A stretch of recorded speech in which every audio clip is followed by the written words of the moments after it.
Keesokan harinya, kehidupan kembali berjalan seperti biasa. Feni berangkat kuliah, sementara kedua adiknya pergi ke sekolah.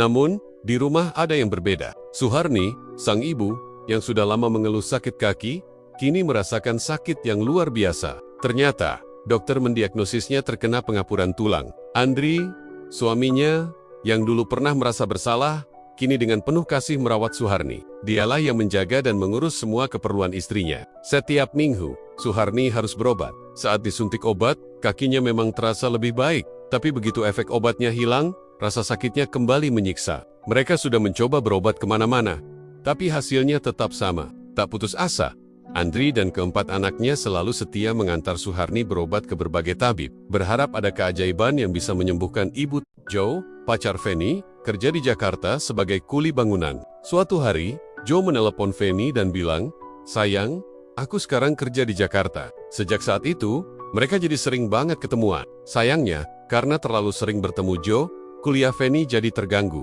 Dia jadi jarang masuk kelas. Setiap kali pamit dari rumah dengan alasan mau kuliah, Feni ternyata malah pergi menemui Joe. Sampai akhirnya, Feni menyerah dan bilang ke ayahnya, "Ayah, aku sudah tidak mau kuliah lagi karena ketinggalan banyak pelajaran." Ayahnya, Andri, kaget.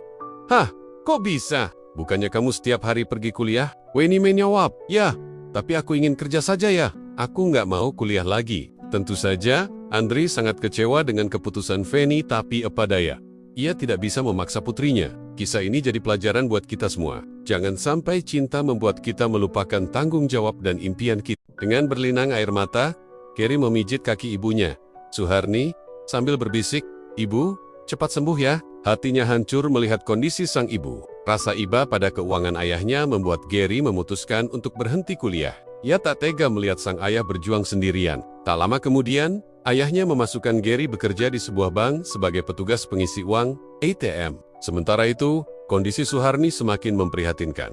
Jika dulu ia masih bisa berjalan dengan tongkat, kini ia lumpuh total dan harus menggunakan kursi roda. Di sisi lain, Feni tiba-tiba jatuh sakit.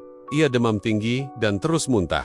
Dengan panik, Vera dan Vivi berlari menghampiri Andri. "Ayah, Kak Feni demam dan muntah-muntah, ayah." Teriak terus bertanya, "Siapa yang menghamili kamu, Kak?" Tapi Feni hanya diam 1000 bahasa, tak mau menjawab sepatah kata pun.